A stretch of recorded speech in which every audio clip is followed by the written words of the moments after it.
Ignorant Bliss, quick hit.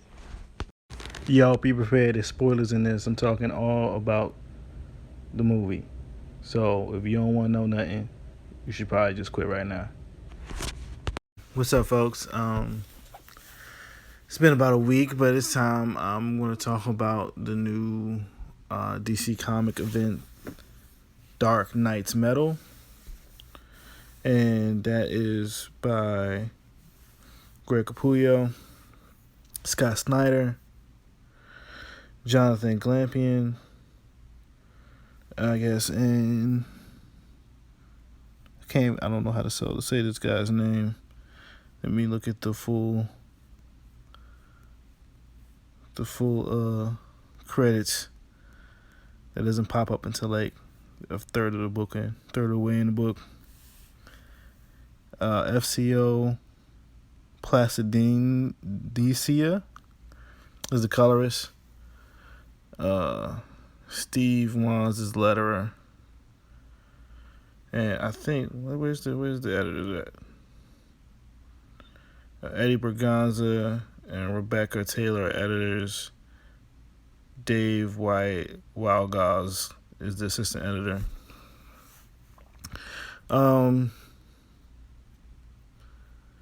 Basically, I might go back and do episodes about the previous lead-ups, the casting and the forge. But the book basically starts out with a flashback to 50,000 years ago. Almost another take on like prehistoric man in the DC universe, but since it's rebirth, it's all kind of open. You have these symbols of like a wolf and like looks like a bear and a bird, and then like evil blood stuff and darkness.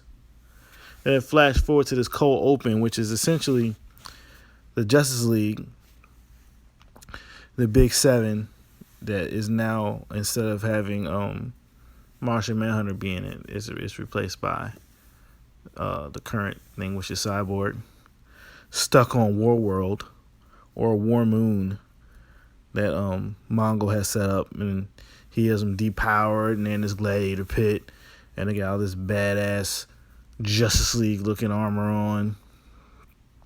Batman has like a bat helmet with like spikiness all over it. Flash got on armor and a flail. Superman has armor on and a freaking club. And they sit down there going in. Toy Man's been captured. The Japanese kid Toy Man, who's not really a bad guy. And it seems here, Scott Snyder and Greg Capullo are having nothing but tons of fun here. Because essentially they're making this cold open where you have the Justice League and Gladiator pits fighting monsters and aliens and evil robot trucks and stuff. And then all of a sudden, no bullshit, all the kinetic art looking really great. Thanks by the artist Greg Capullo and his inker. Good pacing and layout of the panels. Colors are bright. The Justice League ends up taking control of some robots and then basically forming Justice League Voltron. No bullshit. It's a pretty fun idea. We got Batman as the head, Superman as the chest, Flash is 1 foot, Aquaman is another foot, Cyborg's an arm. Makes sense, he should be an arm. Gotta have that cannon, you know what I'm saying? And Wonder Woman is the other arm. And then they're, wrecking shop, and they win. Mongo loses. Justice League gets home. Big Cataclysm event in Gotham City. This mountain appears nowhere in the middle of the city, wrecking stuff. And it basically connects to a lot of things. You have Batman's looking into like these metals and this mystery that he feels only he can solve. And that happens in those two one shots. That goes into some of that. And basically, I think a lot of it has been going through a lot of Scott Snyder's work in his Batman run. Batman runs, like I should say, with his main Batman run, and then into his All-Star Batman run. So you got this, and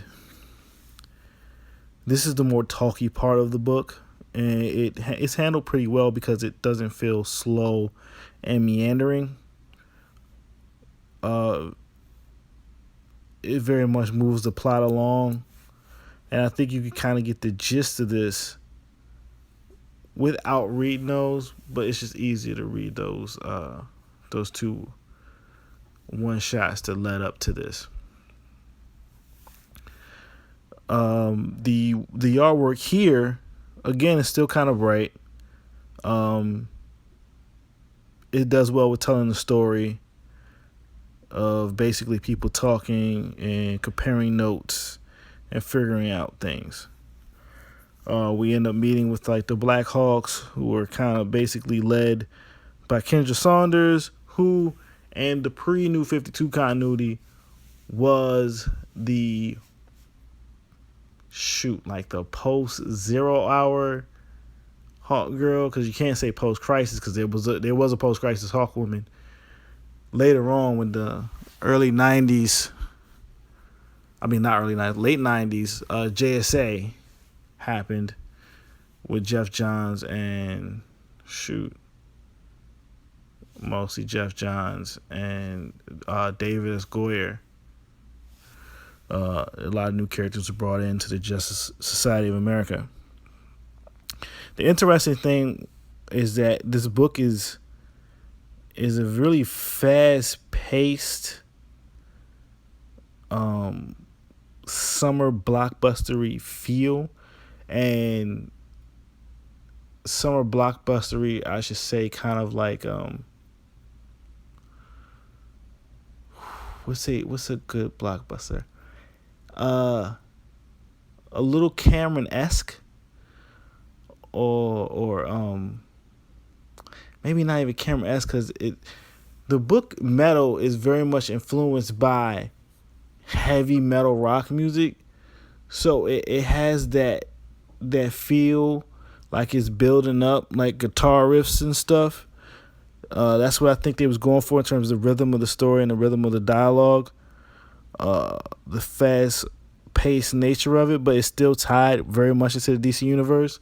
It's very open to new readers, especially readers who really only started reading with Rebirth, even forgetting the New 52 section of the reboot. But it still has enough stuff that I guess for fans who know DC Universe well, who's been reading it a long time, able to still get interested to see like, oh, how are they reintroducing some of these ideas and older concept and things from the previous main iteration of DC Universe. So how are they going to rework these things into the story he's telling that's changing up, I guess, a lot of the beginnings or secret pasts of things of the DC Universe. So we have Hawkman here. Well, he's not actually in it, but a lot of talk about him and how he went to find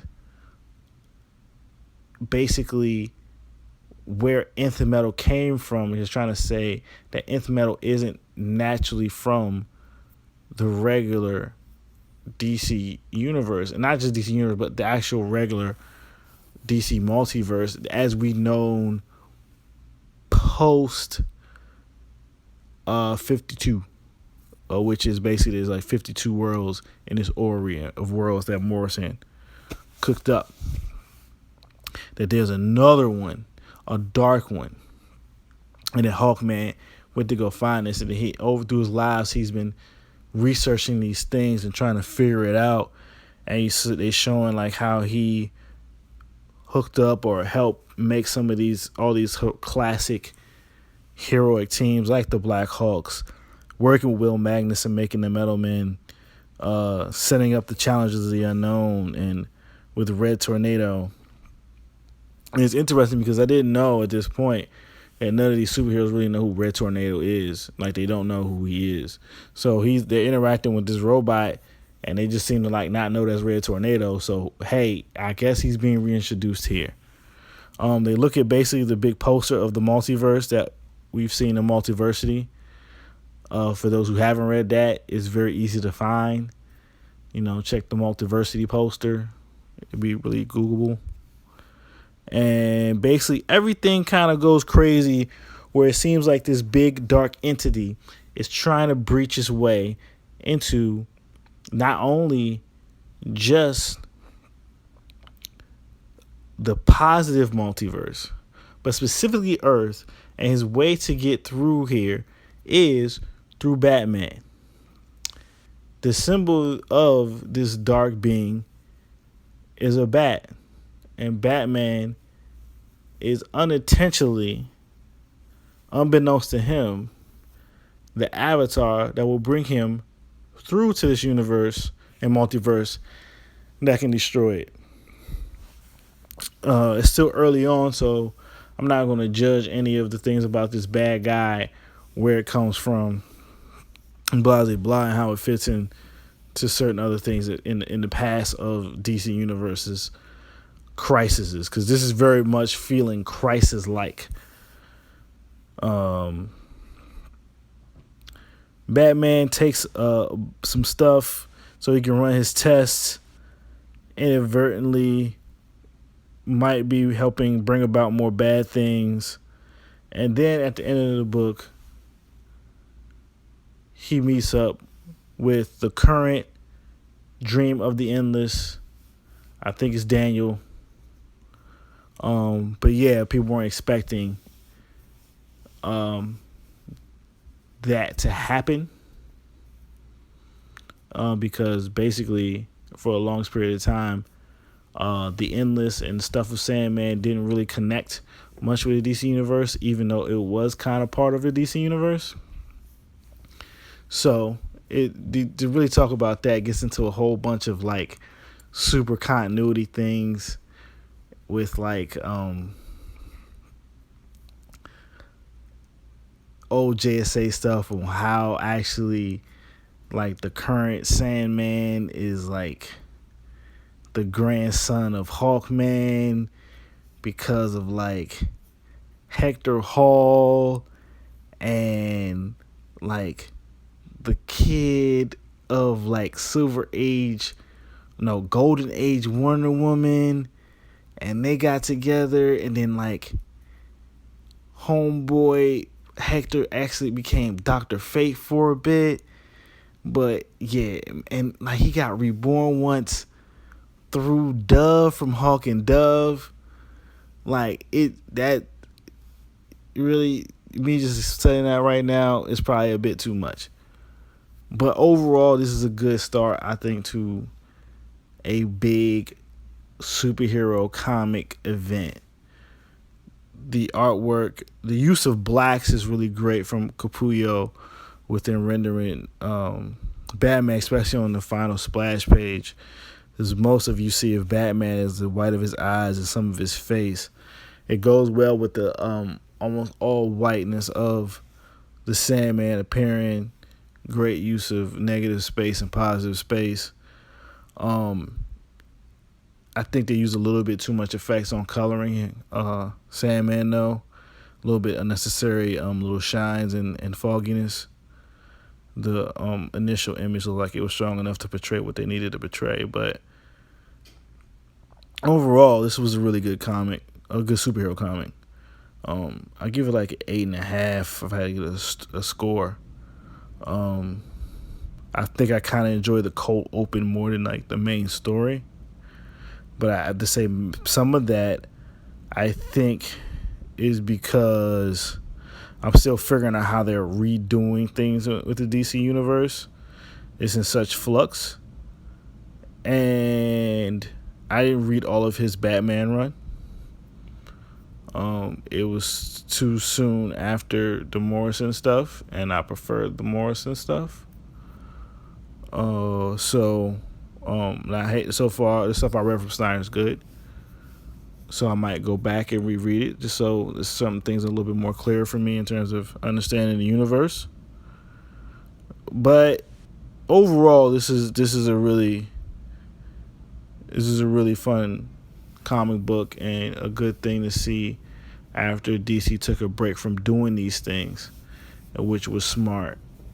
And this is their first real big event since Rebirth popped off. So they look like they took a good time to retool and refocus, and we got a pretty good event on our hands here, at least from the first issue.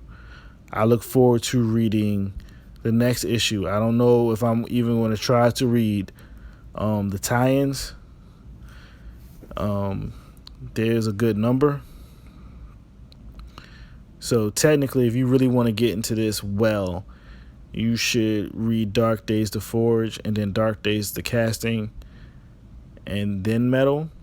I'll probably go back and do an episode talking about the Forge and the Casting and do it nice and backwardsy for you guys. But there's a whole bunch of other things, like there's a Teen Titans issue tie-in, there's a Nightwing, Suicide Squad, Green Arrow, all that stuff happens later. And there's this thing about these Dark Knights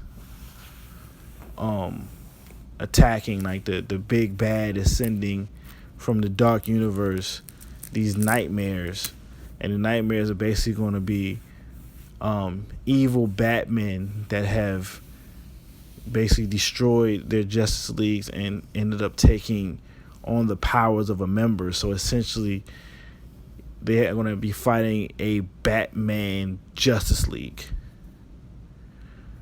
So, so I think one Batman is like mixed with Superman, well, not mixed with Superman, actually mixed with Doomsday. And then there's like a Batman that became the Black Flash or something. A Batman that has a Green Lantern ring, a Batman that's like Cyborg, and they gotta face all these guys. So there's gonna be like little one-shots about each one of those. And I haven't decided if I'm going to read those or I'm just going to really just stick mostly to Metal. And if I do more episodes on this, I'll probably just stick to just Metal itself besides those two jumping off one-shots. So I'll probably have more thoughts on this as the story gets deeper. Right now it's still early on. I'll try not to be biased in my certain likes of the DC universe, in regards also to how this is feeling very Crisis-like. And Crisis is something big, and if you read enough of the Crises enough times, you can start picking out certain ideas and trends about like apocalyptic stories and such, and tying that into these weird American superhero ideas. But that's all I got. Hope you guys enjoy. Peace. So, ignorantbliss.com, ignorant-bliss.com is where you can check out my main podcast. This is on iTunes. That's on iTunes. Just search Ignorant Bliss. Or I should basically just say Apple Podcast now. I like to be fancy. Twitter is IGBL Podcast. Ignorant Bliss Podcast. On Facebook, Ignorant Bliss Podcast at gmail.com. If you want to contact me, talk to the show, you can comment on this as well. I'm at Julian Lytle, LYTLE, on all social media. So, hope you enjoyed. Deuce.